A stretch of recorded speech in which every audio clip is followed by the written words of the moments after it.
This is NASCAR Coast to Coast. 60 minutes of NASCAR local and regional racing talk, interviews, and opinions. Here's Kyle, Rickey, and Buddy Long. Cabre does it again, winning in Stafford. There was a first-time winner on the NASCAR K&N Pro Series East at the Monster Mile, and Mother Nature wins at both Hickory and Martinsville. Welcome to NASCAR Coast to Coast for Tuesday, October 6th, 2015. Kyle, Rickey, Buddy Long with you for the next 60 minutes. Back from Sin City, Las Vegas. Thankfully, an uneventful weekend except for that flat tire. You had to bring that up, didn't you? Didn't you? You just had to. All right. I got a flat. I got a right front flat. Crew did a good job. One-man crew. That's right. Yeah. Got it changed before the truck race even started. Truck driver Dan Cressman did an incredible job. I appreciate that very much. And he had the chance to come up and pray and sing with me before we even got the green flag. Of course, part of pre-race ceremonies. Folks don't understand sometimes what it's like for us to get to our turn positions.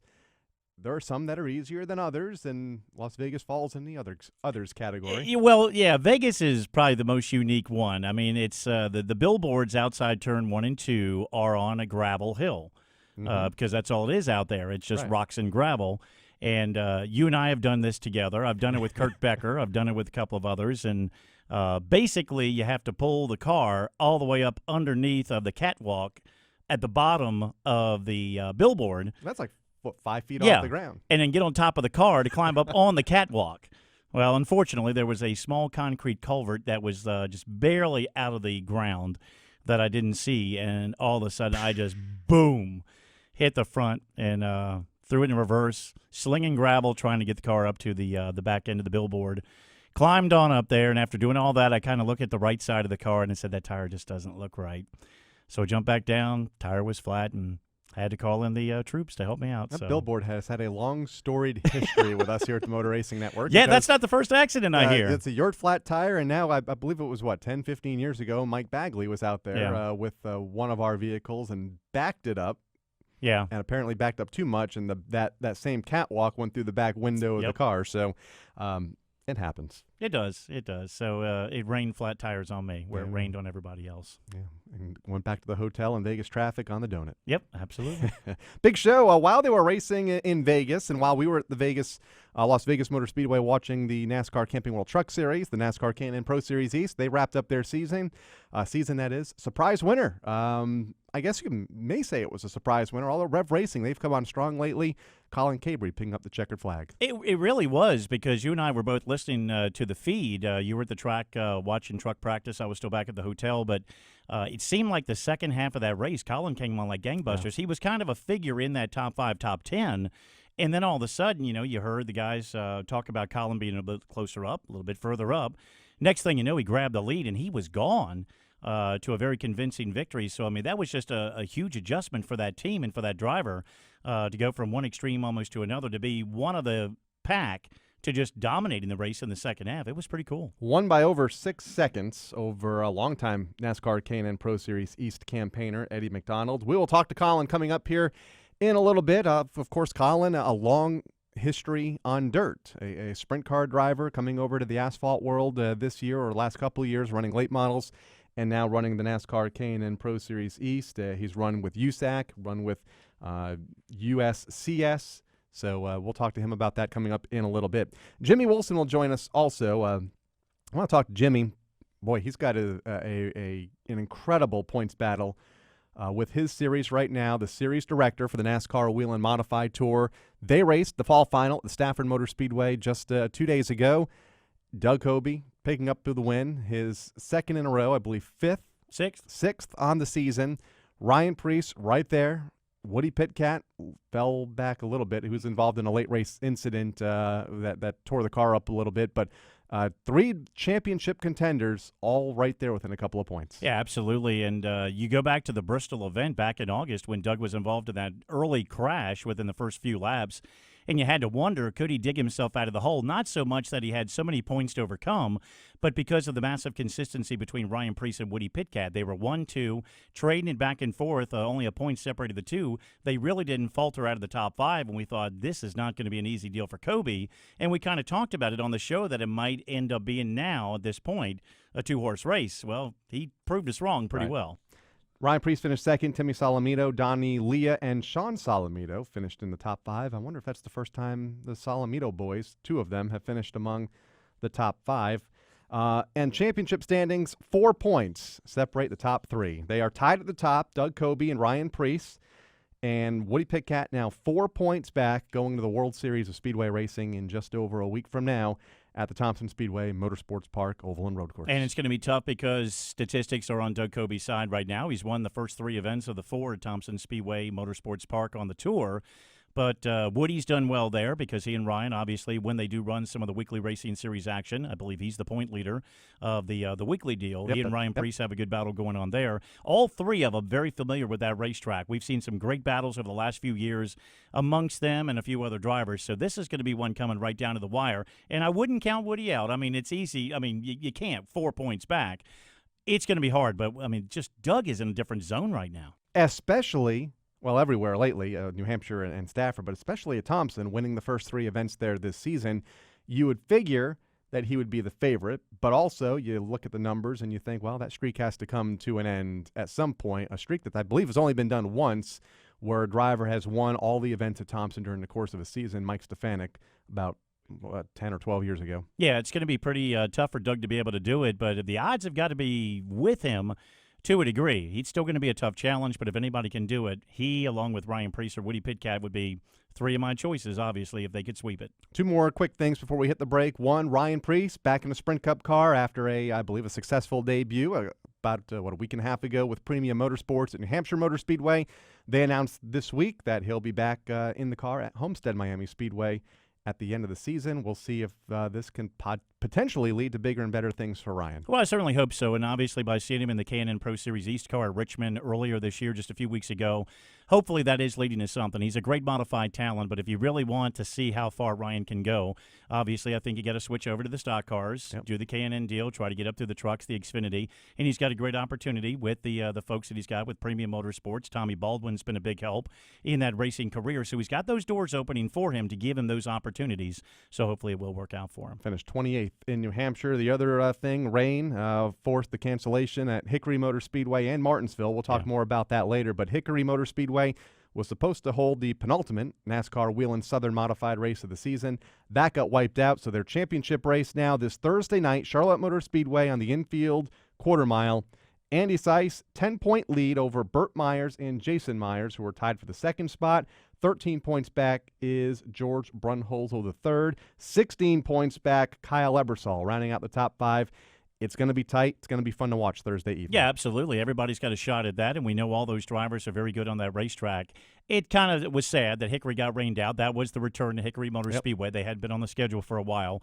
They tried it. They tried to reschedule on Sunday in advance, knowing that Saturday was going to be a washout, but still just too much of a lingering effect of rain in the area over the weekend. When we got back, we were considering going. We were. I don't think I could have gone anyway. That flat tire just bothered me so much. I just had to go lay down. For you, it was the flat tire. For me, it was the 4-hour flight with the lady in the middle that fell asleep on me the whole time. It was a great 4 hours, Kyle, folks. I love you. Well, yeah, at 87 years old. When we come back, we're going to talk about the NASCAR K&N Pro Series East Championship race, the season finale at Dover. Collin Cabre picked up his very first win with Rev Racing, and he'll join us in a moment. NASCAR Coast to Coast will be right back on MRN.com.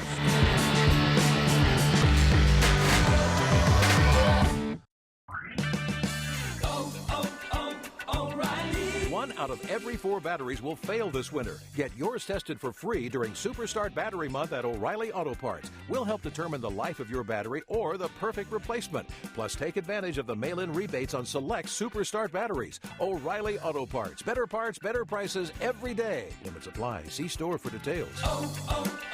O'Reilly Auto Parts. Dale Jr. here. I wear Wrangler Advanced Comfort jeans for any occasion. With new styles and great fits, you'll look good and feel comfortable anytime, anywhere. Wrangler Advanced Comfort jeans are built with a U-shaped construction, so they give you more room where you need it. And their 4-way flex technology moves with you for all-day comfort. In the garage or out and about, Wrangler knows the ins and outs of comfort. Wrangler, real comfortable jeans.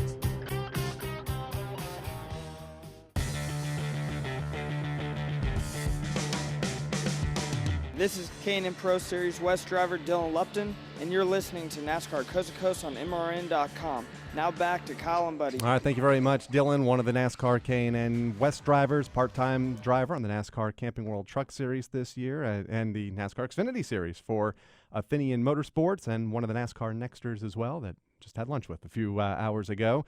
Welcome back to NASCAR Coast to Coast here on the Motor Racing Network. Want to talk about the most recent championship race on the schedule, the NASCAR K&N Pro Series East. William Byron picked up the championship on Friday, or make that Saturday morning, when the race finally got going. But in victory lane, when all was said and done, Collin Cabre picked up his first win for Rev Racing in the NASCAR K&N Pro Series East, and he joins us now on the guest line. Collin, welcome aboard to NASCAR Coast to Coast, and congratulations on winning the Drive Sober 125 on Saturday morning at the Monster Mile.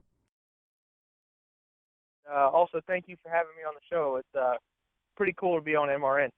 We appreciate you for having the time to join us here. Talk about your day. Obviously, no practice, no qualifying. That had to be an odd way to start a race at a racetrack that you have pretty much never seen before. Yeah, no, the first time I saw it was on Thursday when we rolled in for Tech Day, but, you can only look at it so much. And basically, yeah, like you said, qualifying and practice got all rained out, and we went ahead and, got strapped in the car one time, and they had the jet dryers just getting off the racetrack, and we were about to fire off, to start the race, and it started raining again. So we had to get back out of the cars, wait for the rain to stop, and then they worked us into their schedule. NASCAR did a great job with having, the jet dryers and the air titans on the racetrack. Even through the rain, they were still on. And when we fired off for the green flag going down into turn one finally, there was, I believe, 15 rookies that have never been around that place before. So turn one was a little hairy. I think we all went around there probably 20 mile an hour slower than we all should have been. It was actually quite humorous. But then, the car was good, and we just started picking those guys off one by one. And finally, when we got, some clean air, be able to run second and really, pressure Rico and see where we were better than him at. He was washing up a little.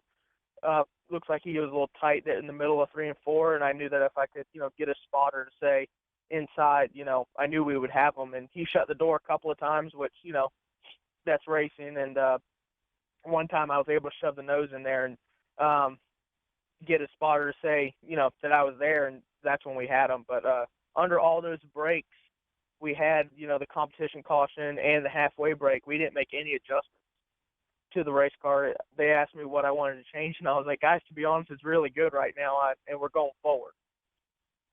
That is pretty impressive, because I was going to ask you, what adjustments did you guys make past the half-time break to get you guys where you were? It's equally impressive when you talk about the fact that you'd never seen this racetrack before, you never raced on it, you didn't get to practice, you didn't get to qualify, and for a driver that's looking for his first career victory, you guys were able to park it in the victory lane. That makes this victory that much more impressive all the way around. Oh, yeah, absolutely. It was big for our team. We've been running okay towards the end of the year. I think we started to find our niche a little bit, and to come out and unload off the truck that fast without making any adjustment was, I think, a big surprise to all of us. Not that any of us had any doubt in what kind of cars and what kind of setup we had, but it was just that's just one of those rare things where you unload off the truck and you are that good. Being able to check out like that, like we did, it was very impressive, and I was very happy with the car. You finished the year 10th in the series championship standings, your first full season in this series. How would you kind of characterize the year, and were the goals met, that were set at the beginning of the season? Yeah, we started out, actually the first, other than the NASCAR D4D Combine that was held at Langley, test day at New Smyrna in February was my first day ever really in a stock car. And so we kind of just went out there and pretty much said, just get used to the car, because, I've been to New Smyrna before, but that was in a sprint car. And basically we went out there and, just got laps under my belt. And like the beginning of the year, we, just progressed, I kept getting better at telling them what the car was doing. And me and Matt Booker, my crew chief, we kept, gelling together, talking more and more at the shop, talking more and more at the races over the radio. And he was, finding out what I was looking for, and I also found out what I was looking for, because at the beginning, if you're never in one of them, you don't really know what you need to go fast.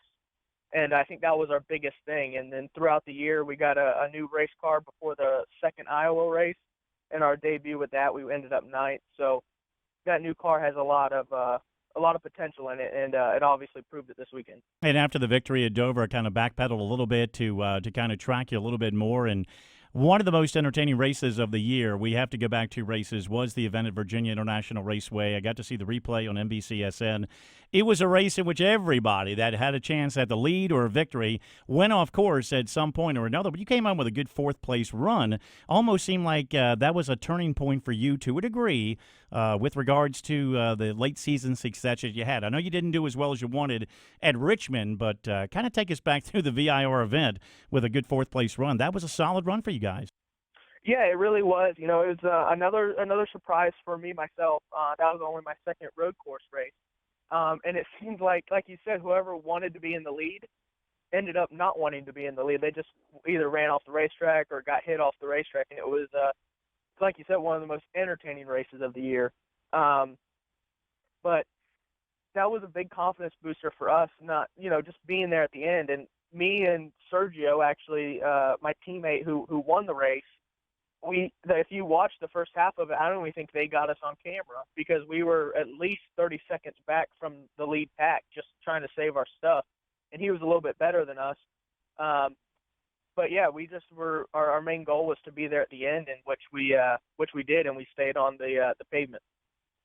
You're 21 years old out of Tampa, Florida. You mentioned a little bit ago that your first stock car event was in February at New Smyrna Speedway.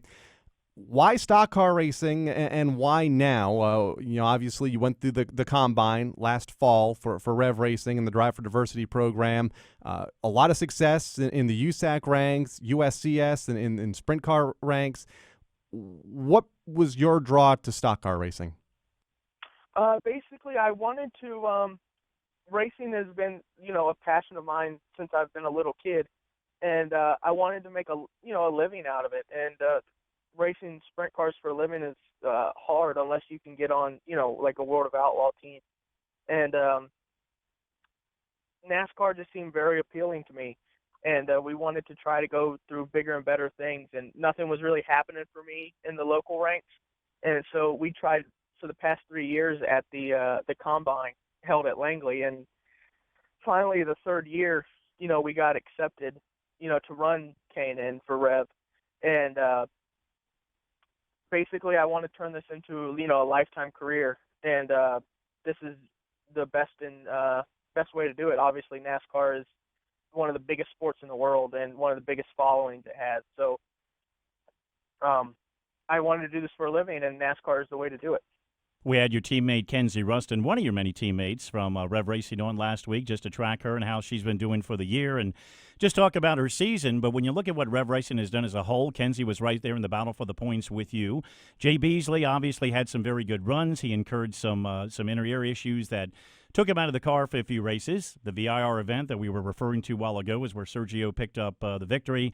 And Devin Amos has had a very solid season. When you look at the teams as a whole, have you guys had a good season? I mean, as far as just your interaction with each other, I know you've had a lot of ups and downs. There were times, I think Kyle and I were at some of the races, if a Rev Racing car wrecked, two others were right there. Yeah. It's like, my God, they're like magnets with each other. When they wreck, they're all there together.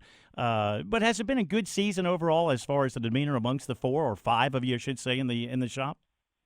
Yeah, I really think so.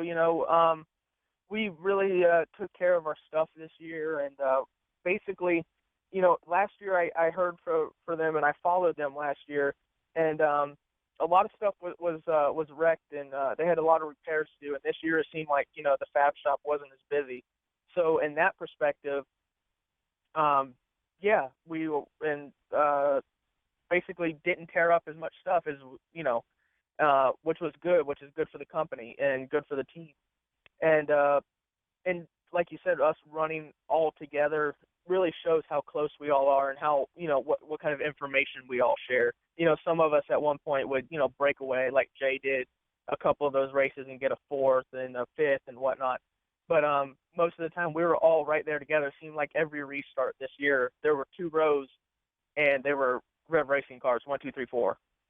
So it was a good year for us. We all ran pretty much the same, and it's the camaraderie between all of us is really good. A lot of us are at the shop all the time and talk all the time. So it's a good family to be a part of. Finished the season well, obviously. A lot of momentum heading into next year with 2 wins in the last 3 races for Rev Racing. Got to ask you, rained out Friday, and I already know the answer because I read the transcript. But rained out Friday, what did you do to kill all that time on Friday afternoon in the hotel room? Like you said, you read it, so you already know. I want to hear it from you. Go one step further, Kyle. Which program specifically was he watching? That's part B. Okay. I basically sat in the room, and me and Josh Burt, which is the car chief for Kenzie Ruston, we sat there and watched cartoons like South Park and Family Guy all day. I think we watched like a marathon. But it was really the only thing to do instead of, going out and spending money to eat all day. So we just sat in the room and watched cartoons all day. There you go. Well, that was comical when I heard about that, but something that also put a big smile on my face, and I know it had to do it for you, Collin. It's always cool when you see drivers come into victory lane when you've scored a victory, and this being your first, I know you were very tickled to see a lot of your competitors, your fellow competitors, coming into victory lane to congratulate you for that first career win. I know that's something that's going to stick with you for life.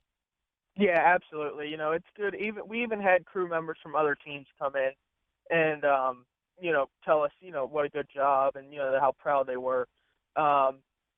It means a lot, as a racer. We're all competitive, and at times we can hate each other.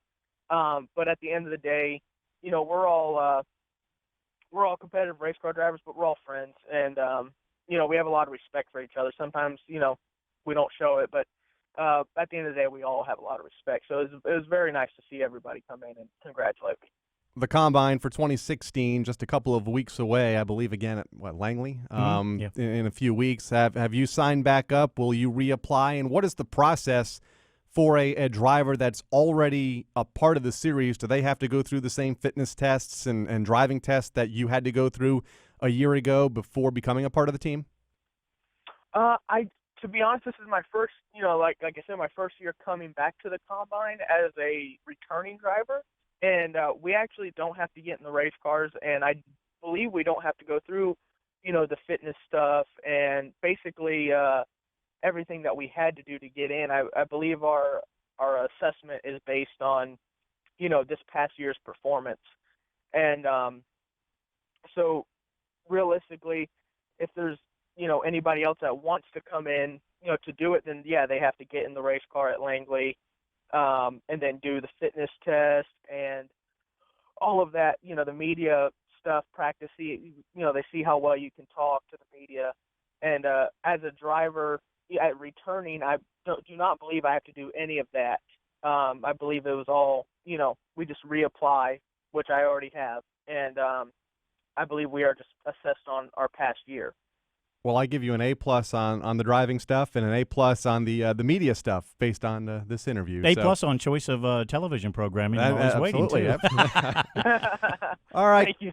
Collin, congratulations again on the win. We'll be watching the Combine go down here in just a couple of weeks, and wish you the best during that time, and we'll see you back in 2016, hopefully.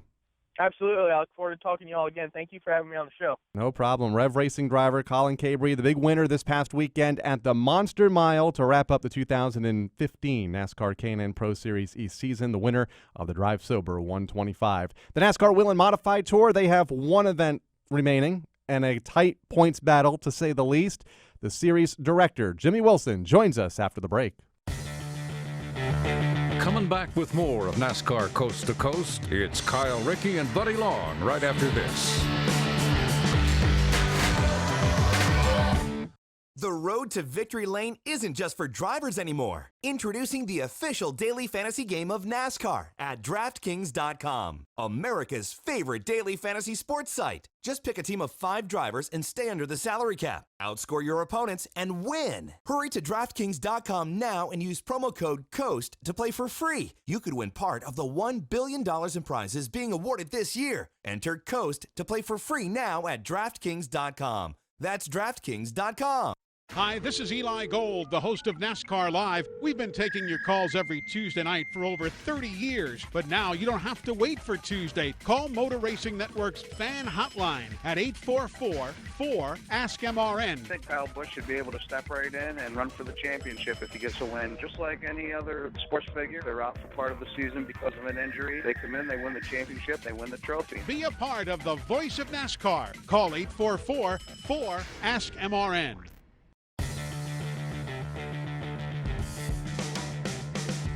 This is NASCAR Wheel & All-American Series driver Dylan Smith, and you're listening to NASCAR Coast to Coast on MRN.com. Now back to Kyle and Buddy. And Dylan, part of the Rev Racing program, driving late models for the team. Dylan and Natalie Decker. Have you seen Dylan lately? I I saw haven't Dylan seen him last in a while. night. Did you? At the Sound Garage. Oh, did you? Came up to me and goes, man, you're everywhere.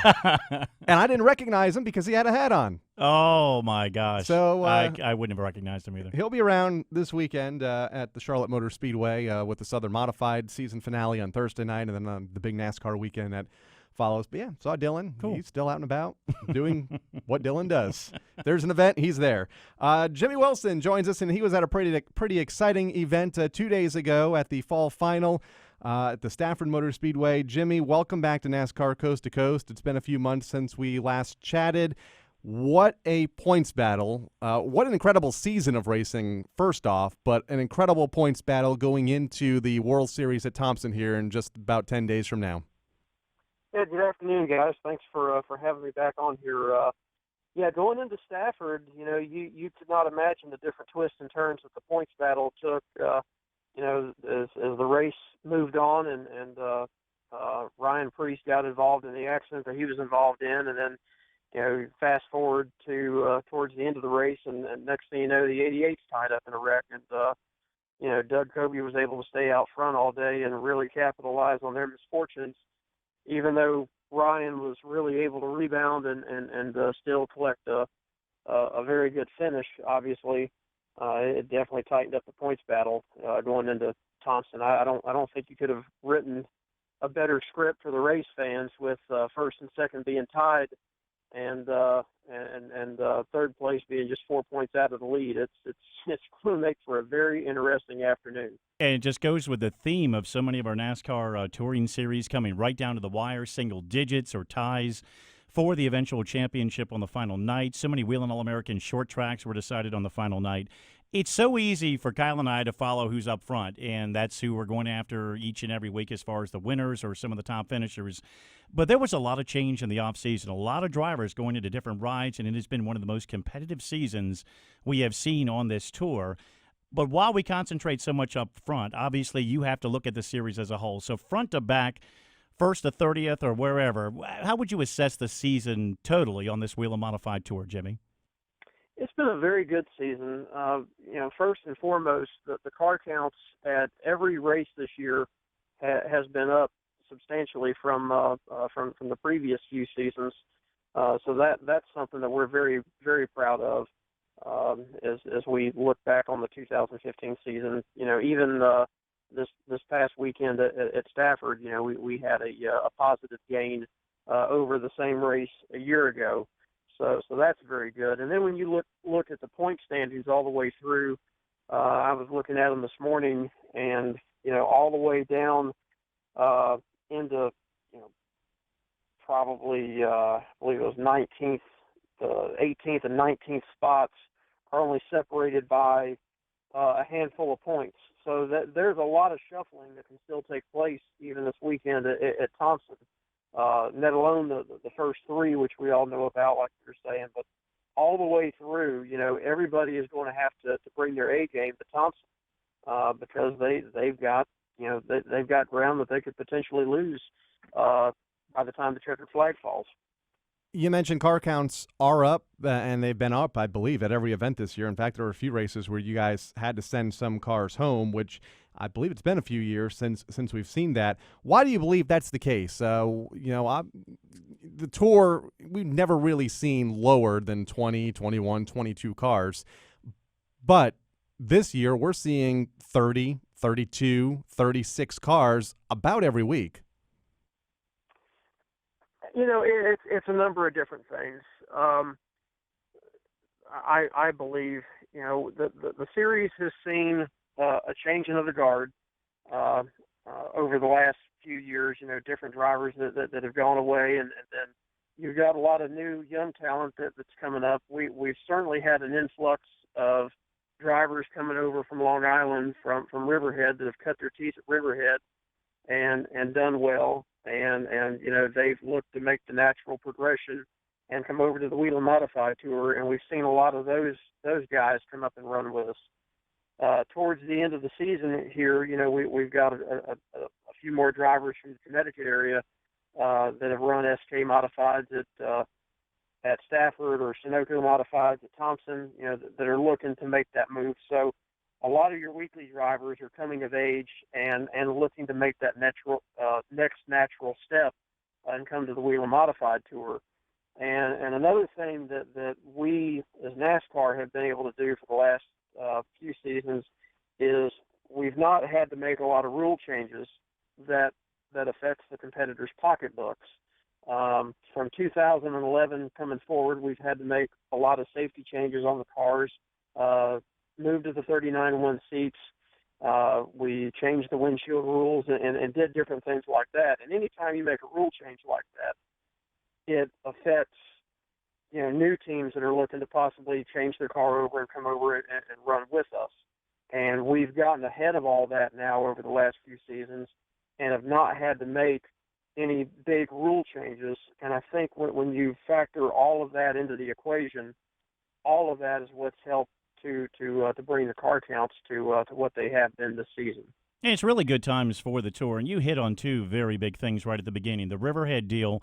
The one thing I always liked when we got to Riverhead for the Tour was seeing some of the local drivers that maybe not have followed the series on a regular basis participate in that event. When you got the Tom Rogers Jr.'s or some of the other drivers that did run, Jason Agugliaro, or some of the other locals that would step up to that. The Solomito family obviously running on a regular basis now. But in addition to that, yes, you have a lot to pluck from as far as a feeder system with the SK mods being so strong at the Stafford Motor Speedway, drivers like Chase Dowling, Anthony Nacella just building the strength and the base of that tour up so much. It just looks like for right now, for many years to come, you guys are in a very, very good position. Yeah, and those tracks, when you go there and watch a weekly race at any of those tracks, they're so competitive. They've got a lot of cars there, and they're really good places for young drivers to go to and cut their teeth, and like I said, make that natural progression up to the Whelen Modified Tour. And in racing, that's something that you've always got to be careful of as a young driver is make sure that you don't try to make that step too quickly.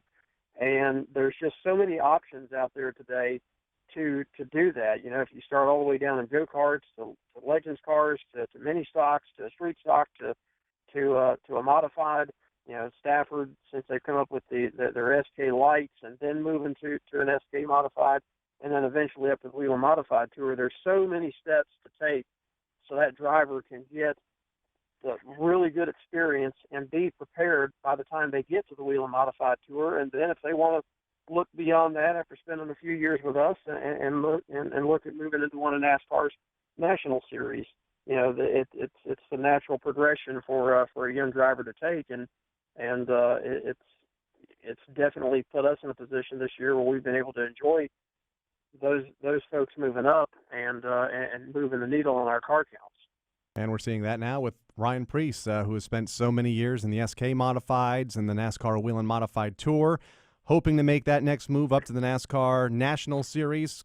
Competed in his first Sprint Cup race at New Hampshire just over a week ago, and will make start number 2 at Homestead next month. Speaking of Ryan Preece, obviously there was an incident in New Hampshire. In light of that incident, was there an extra eye on Sunday afternoon on on Ryan and Doug during the fall final event at Stafford? No, we look and police each race the same from start to finish. Both Doug and Ryan are professionals. They've done this a long time. They have raced each other, for a long time and in many different divisions. And they both have a lot at stake. And there wasn't any concern there as far as one of them going out and trying to do anything like that. They both got a lot at stake. They both got very good race teams behind them, and they're going to go out there and race it out for this championship along with Woody Pitcat. Okay, my next question, excuse me, has absolutely nothing to do with what you just said, Kyle, because I was going to ask you the influx of NBCSN. Drivers always say a lot of times, whether it's iRacing or whether it's watching themselves on television or watching an event on TV, it gives them such a great learning tool for them when they go to that track the next time. From an officiating standpoint, Jimmy, does that help you and your crew? Not so much the incident that happened between Doug and Ryan in turn 1 and 2, but with the ability to look back and watch some races, does that help you and your team saying, yeah, we could have done a little bit better here or should have done this here or whatnot? Does that help you guys? Oh, absolutely. Anytime you can take any information that you get, whether it's television or down to scoring data or whatever, anytime that you can take information to go back and analyze a race, it's very beneficial for us. And then at the track, when you're looking to make a decision, and if you didn't see it or you didn't see it clearly, having the ability to go back and look at it on a replay is tremendous for us. And with the Wheel Modified Tour, we go from events where you have everything that the National Series has available to it. When we go to New Hampshire or Bristol, and then some tracks we go to, they have some replay abilities, and there's other racetracks if we don't see it, that there's no replay to go back and look at. So we're dealing with all these different facets, and we use all the information that's available to us on the officiating level to be able to go back and make any judgment call that we may have to make. But it's definitely a lot nicer and a great tool to be able to use if you've got NBC's cameras there and a replay system available to us in the tower. And a great promotional tool as well for the entire season, as most of the NASCAR Wheel and Modified races have been televised this season, and can't wait to see the Thompson World Series here in a couple of weeks. And then we turn ahead to 2016. Hard to believe already. I'm hearing rumblings up from some folks in New England that there are some racetracks that aren't currently on the schedule that want to get on the NASCAR Wheel and Modified schedule. Without obviously releasing any news here, when should we expect the schedule, and will there be any, or do you anticipate any changes or modifications to what we currently have? Well, every year at this time, we always look to see if we can add, more venues to the schedule. And this year is no different. We're certainly looking in a lot of different areas to be able to perhaps bring a few new venues to the 2016 schedule. As far as a time to release the schedule, historically, usually the schedules are always out in or around the banquet.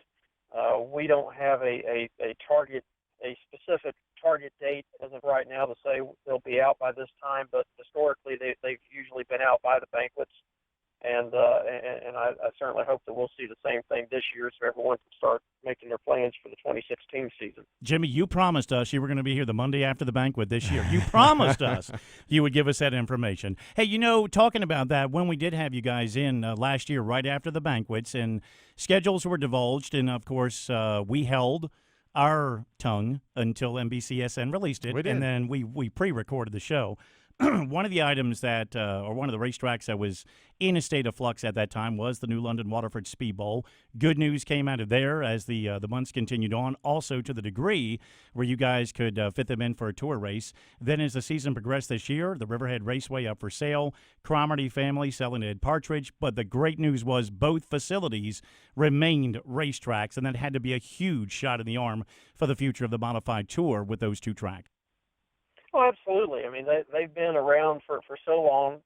They're both great racetracks, and Waterford and its future obviously was secured much earlier this season, and Riverhead was a much bigger question mark. And with Eddie Partridge and his wife Connie stepping in and buying the facility, and just in the short time that I've been going up there.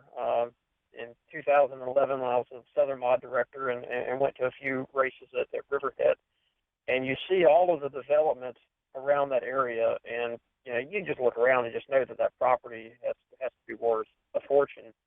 And for the Cromartie family to work out what they did, and Eddie to come in there and get the facility and keep it as a racetrack where Long Island doesn't lose another racetrack and is keeping short track racing alive and well on Long Island. That was just a huge win for the industry in general, and something that we were very glad to see. Absolutely. Great. They're talking about wanting more racing there, so hopefully that's the case down the road at Riverhead. Jimmy, thanks for joining us, as always, here on NASCAR Coast to Coast, and best of luck to you and the entire series at Thompson. We'll be watching from afar from the interwebs, and we'll, I'm sure, talk to you again during the off season. Yeah, absolutely, guys, and looking forward to Thompson. I mean, it's historically definitely one of the closest points battles, if not the closest, going into the season finale. And one other thing that I want to mention is the most popular driver ballots will be opening up today at NASCAR.com for all the touring series, as well as the Xfinity and the Truck series. So be looking for that, and get the fans out there and let them start voting for the most popular driver this year. Yeah, it comes up later this afternoon. Melissa Fifield, the most popular driver a year ago on the Modified Tour. Jimmy, again, thanks for joining us. We'll talk to you soon. Thanks, guys. And if I had any common sense, I'd book my plane ticket now to the World Series at Thompson in just over a week. Well, you put the key phrase out there early, common sense. We don't have either one of us have that. When we come back, we'll talk to somebody that hopefully does. The track champion at Kalamazoo Speedway this year. In fact, he's a big winner this past weekend at the Super Shoe Nationals to wrap up their 2015 season. Mike Bubba Brooks joins us after the break. NASCAR Coast to Coast will be right back on MRN.com.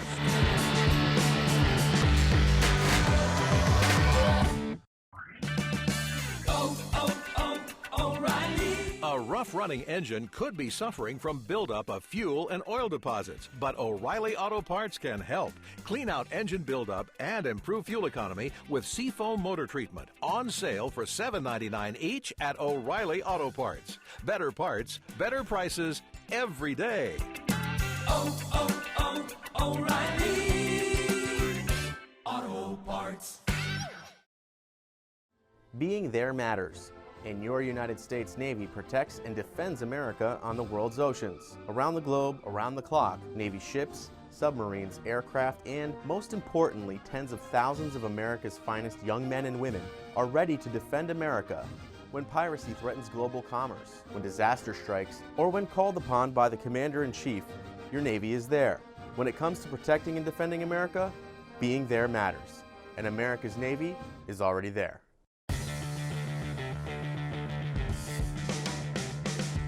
This is NASCAR Canadian Tire Series driver Erica Thiering, and you're listening to NASCAR Coast to Coast on MRN. Now back to Kyle and Buddy. All right, thank you very much, Erica. Welcome back to NASCAR Coast to Coast here as we roll on this Tuesday afternoon, and rolling in now is this year's Outlaw Super Late Model Champion at Kalamazoo Speedway, their Division I program for the NASCAR Whelen All-American Series at Kalamazoo. Mike Bubba Brooks, we talk about him a lot here on the show, and for the first time, we're going to get to talk with him on the show. And Mike, welcome to NASCAR Coast to Coast. Congratulations on a great 2015 season that ended this past weekend in Victory Lane, winning the Super Shoe Nationals.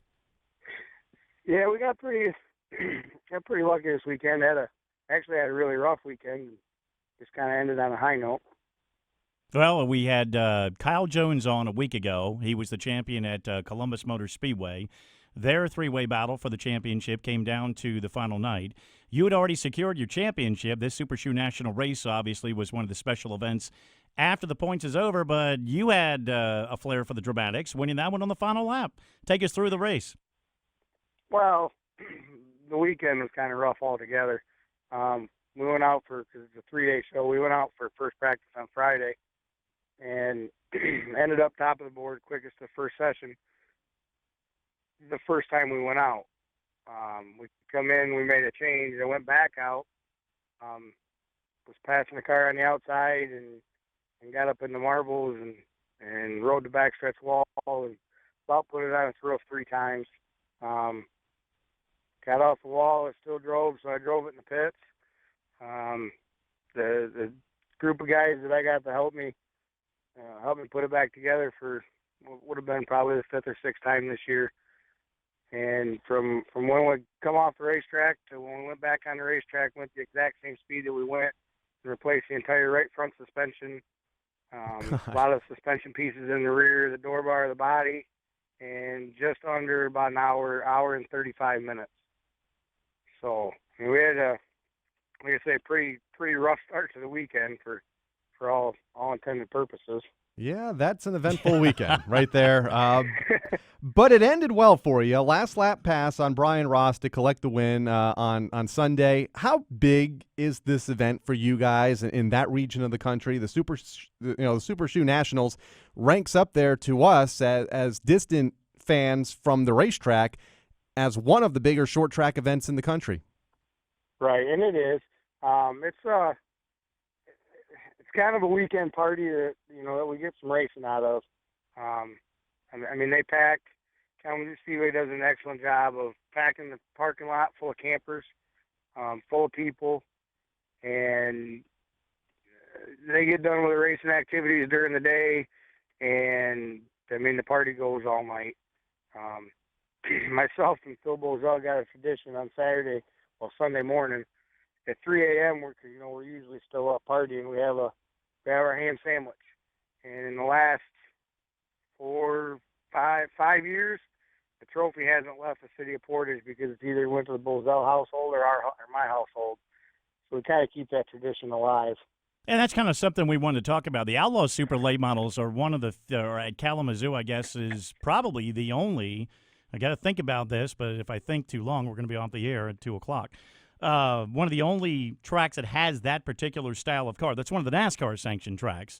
I believe there is another track around or near you that may not be NASCAR sanctioned that affords you the opportunity to go there and participate. And if that be the case, I'm kind of tying this into the Utica Rome Speedway. The promoter up there was very tickled as to how the modified season went, but they were just wishing there was another racetrack near them that would pick up a NASCAR sanction that would give their drivers an opportunity to race not only once a weekend, but twice if you could do it, which would also help you guys as far as the Wheeling All-American Championship was concerned. Any thoughts on that? Have you guys ever talked about that or heard anything?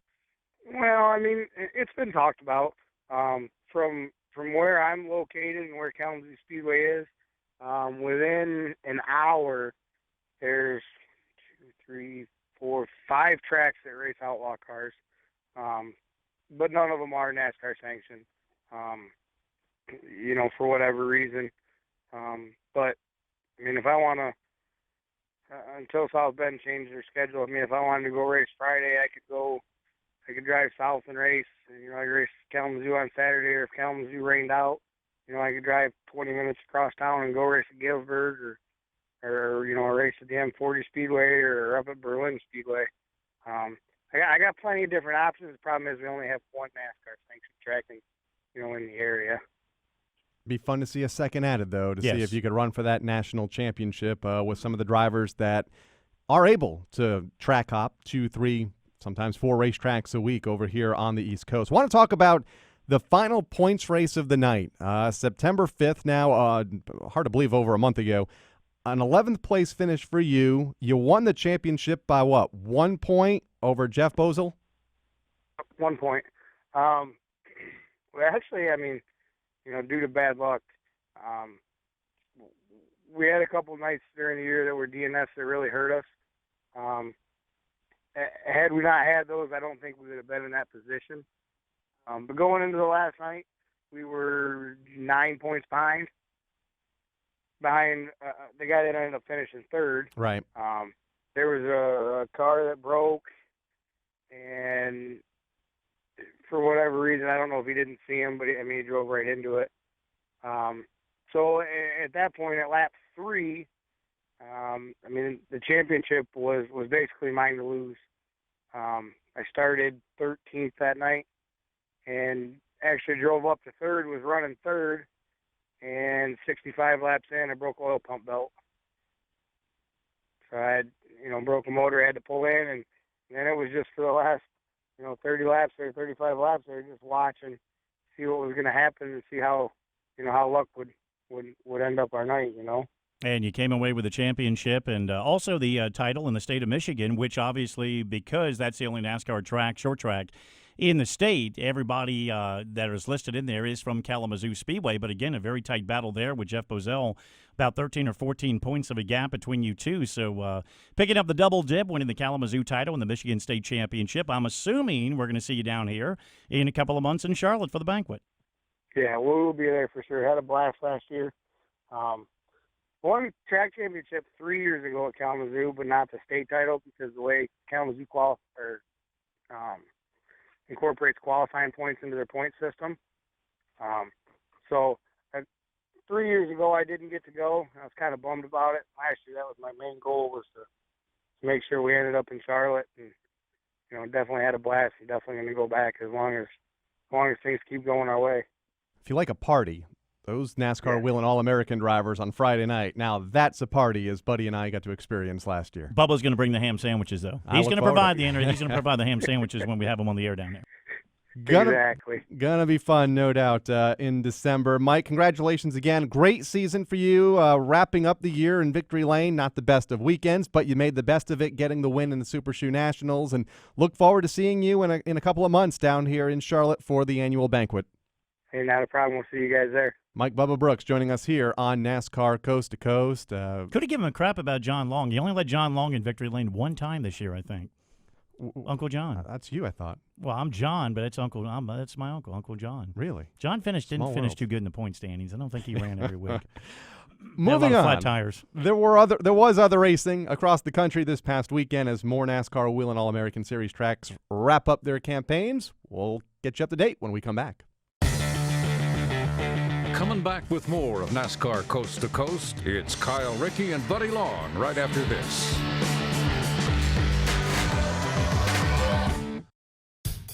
Dale Jr. here. I wear Wrangler Advanced Comfort jeans for any occasion. With new styles and great fits, you'll look good and feel comfortable anytime, anywhere. Wrangler Advanced Comfort jeans are built with a U-shaped construction, so they give you more room where you need it. And their 4-way flex technology moves with you for all-day comfort. In the garage or out and about, Wrangler knows the ins and outs of comfort.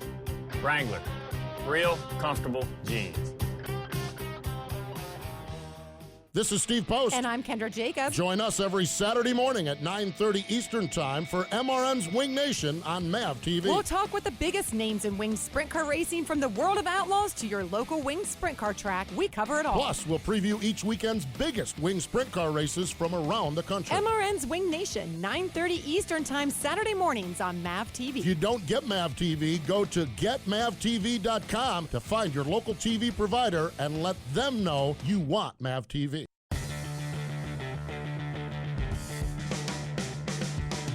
Hi, this is NASCAR Wheel and Modified Tour driver Melissa Fifield, and you're listening to NASCAR Coast to Coast on MRN.com. Now back to Kyle and Buddy. Last year's most popular driver on the NASCAR Wheel and Modified Tour, Melissa Fifield, in her sophomore season on the campaign. Welcome back to NASCAR Coast to Coast. Wrapping up. Yes, I am. Rockford Speedway in Illinois. They had a big race this weekend. Have you seen the video yet? I did. Actually, a friend of mine showed it on Facebook, and wow. That was pretty ugly. If you don't know what we're talking about, John Reynolds Jr., first off, picked up the 50th anniversary win in the Short Track Championship 200 this past weekend, holding off Casey Johnson for second.